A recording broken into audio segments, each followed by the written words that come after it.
Hello friends, welcome back to my channel study station. So आज का हमारा topic होगा एंटी मलेरियल ड्रग्स के बारे में। तो एंटी मलेरियल ड्रग्स की हम आज करेंगे उनकी क्लासिफिकेशंस।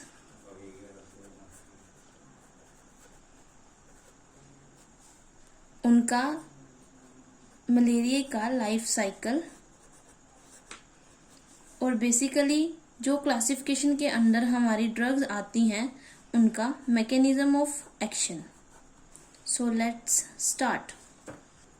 सो ड्रग के मैकेनिज्म ऑफ एक्शन के बारे में जानने के लिए सबसे पहले हमें मलेरिया का लाइफ साइकिल जानना होगा। सो बेसिकली क्या होता है, जो फीमेल एनोफिल्स होती हैं, फीमेल मॉस्किटो, जिसके द्वारा मलेरिया हमारे ह्यूमन बींग्स के बॉडी में एंटर करता है, उनका नाम है एनोफिल्स। जब ये फीमेल एनोफिल्स एक ह्यूमन बॉडी में एंटर करती हैं थ्रू इट्स बाइट, तो ये क्या करती हैं, स्पोरोलाइट्स जो होते हैं, स्पोरोजोइट्स, वो हमारे शरीर में एंटर कर जाते हैं by its bite. Human body में ये ब्लड में चली जाती हैं। जो स्पोरोजोइट्स हैं, जो फीमेल मॉस्किटो के थ्रू ह्यूमन बॉडी में आता है, वो ब्लड में चले जाते हैं। ब्लड में जाने के बाद ये लीवर सेल को तोड़ देते हैं, ब्रस्ट कर देते हैं। लीवर सेल में जाने के बाद ये रिलीज करते हैं मीरोजोइट्स। जो स्पोरोजोइट्स हैं उनकी फॉर्म चेंज हो जाती है मीरोजोइट्स में। अब ये लीवर सेल में से जो मीरोजोइट्स हैं वो चले जाते हैं मेन आरबीसी के अंदर, आरबीसी सेल के अंदर चले जाते हैं। यहाँ पर उनका मेन जो है साइकिल स्टार्ट होता है। आरबीसी को मेनली आप जानते हो कि एरिथ्रोसाइट भी बोलते हैं। इसी कारण जो आरबीसी से पहले एंटर होने से पहले जो मीरोजोइट्स हैं, उन साइकिल को हम प्री एरिथ्रोसाइट स्टेज बोल देते हैं और बाद को एक्सो एरिथ्रोसाइट स्टेज बोलते हैं। अब आरबीसी में एंटर करने के बाद ये जो मीरोजोइट्स हैं ये आगे गैमीट्स बनाती हैं। मोस्ट प्रोबेबली ये जो गैमीट्स हैं ये फीमेल ही होती हैं और बहुत कम अमाउंट में मेल होते हैं।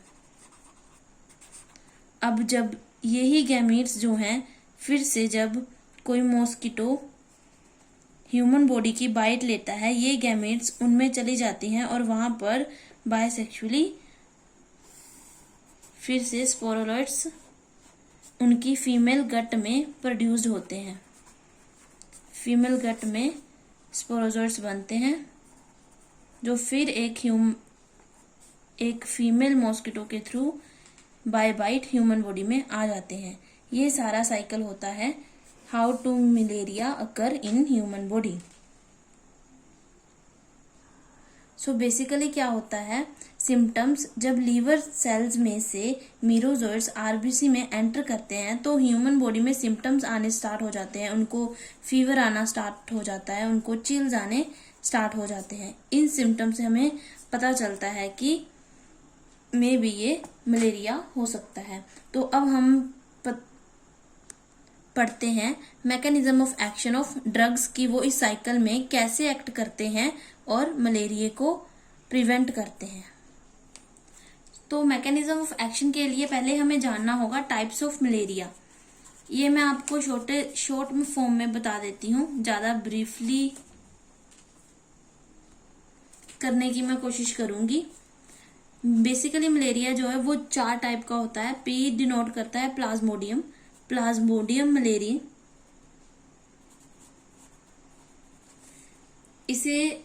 इसमें जो है सिम्टम्स वो है 4 दिन में दिखने लगते हैं। सेकेंड फॉर्म होती है इसकी P vivax. Third is P falciparum. And last one is P ovale. P vivax जो फॉर्म है इसमें सिम्टम्स जो है 48 आवर्स के बाद आते हैं। जैसे अगर एक पेशेंट को पहले दिन सिम्टम्स हो और ठीक हो जाए तो वो सिम्टम्स दोबारा 3 दिन के अंदर अंदर आने के चांसेस होते हैं। जो पी फैल्सीपेरम है वो सबसे डेंजरस मलेरियस की डिजीज मानी गई है, मलेरियल की फॉर्म मानी गई है। और जो पी ओवेल है वो बहुत लीस्ट प्रोबेबली अकर होती है और ये इतनी डेंजरस नहीं होती।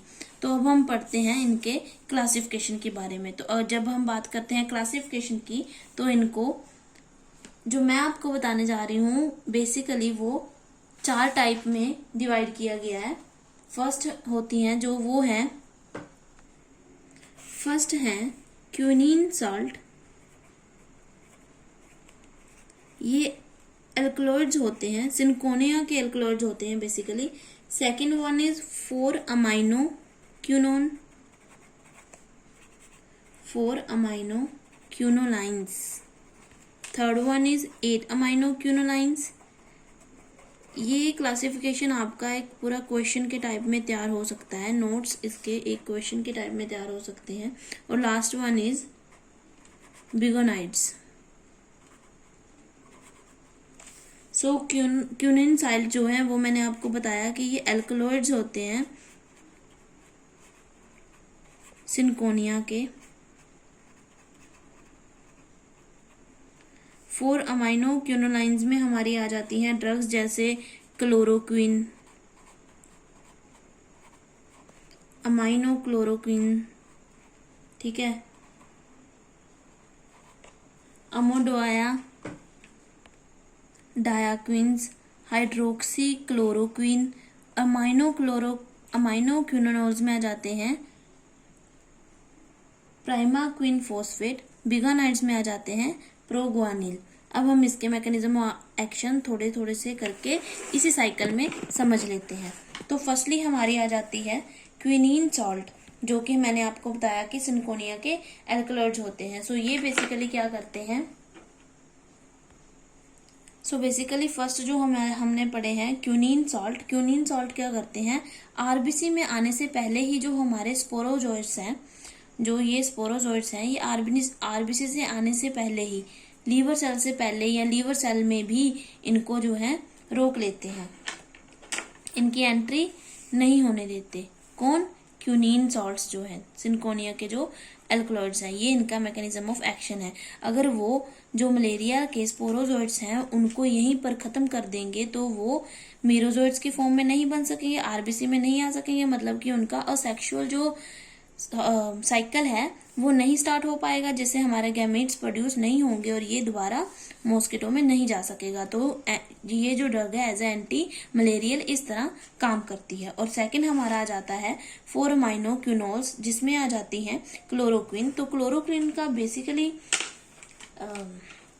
मैकेनिज्म ऑफ एक्शन ये है कि वो जो है वो भी एज ए एक्ट करती है स्काइजोसाइडल, मतलब कि वो भी स्पोरोजोइट को जो है रोक देती है, same as a quinine salt, जिससे कि हमारे फिर मीरोजोइट्स की डेवलपमेंट नहीं होगी और वो आरबीसी में एंटर नहीं कर सकेंगे।